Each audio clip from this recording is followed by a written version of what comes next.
A local educator takes on a political scientist for suggesting a bringing down of the Friendly Stewart administration.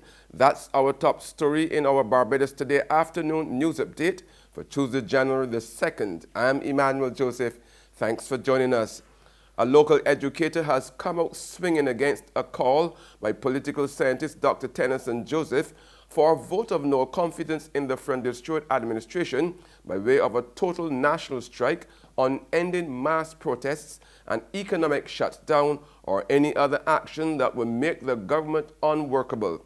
But in response to the comments by Dr. Joseph in a newspaper article today, retired senior teacher John Gordon suggested that all right-thinking Barbadians should view such remarks with alarm, and the Attorney General and the Director of Public Prosecutions offices should take note.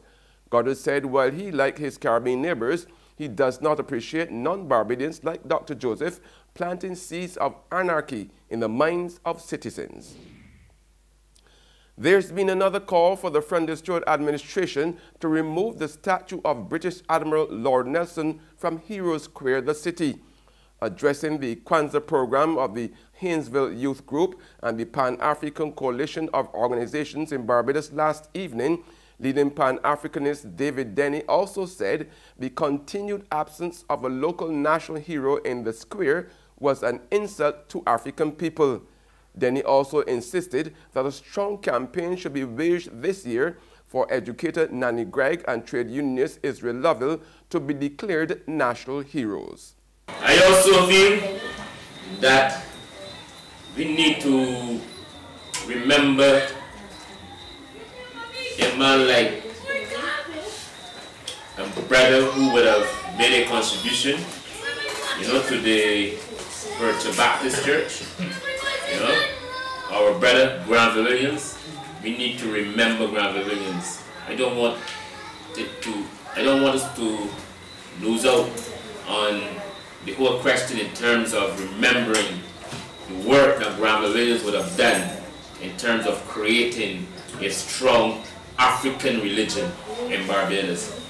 Granville Williams created that condition, and therefore I think that we should call on the government to recognize Granville Williams by naming the Fairchild Street bus terminal after our brother Granville Williams. I think he has made a solid contribution.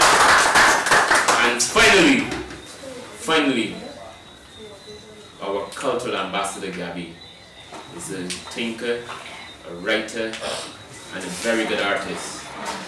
And I think this year we should make a call and a demand for the St. Mary's School name to be changed. I see the change in a whole set of names. I think that should name the St. Mary's School after the mighty Gabby. At that same event, President of the Caribbean Pan-African Network, David Comonchong, suggested that Barbadians should fight for a system of governance that put people first. Comonchong also contended that populous communities like Haynesville ought to have built-in facilities that accommodate entrepreneurship. Provisions should be made. Bakeries, shops, recreation centers, all kinds of facilities that the people require, so that we take control of our community and we take control of the economics of our community. And similarly, at a wider national level, that we need to have a system that facilitates young people, like the young people here, as you come out of school and you come out with your education and your talents, that facilitates you to get involved in entrepreneurship. In sports, the International Cricket Council today announced that the pitch for the fourth test between Australia and England at the Melbourne Cricket Ground has been rated as poor under the ICC pitch and outfield monitoring process. ICC match referee Ramjan Mandugal submitted his report to the ICC expressing the concerns of the match officials over the performance of the pitch, which saw Australia scoring 327 and 263 for 4 declared, and England scoring 491 in their only innings. This report has been forwarded to the Cricket Australia, who have been given 14 days to provide their response. There's regional and international news after this short break.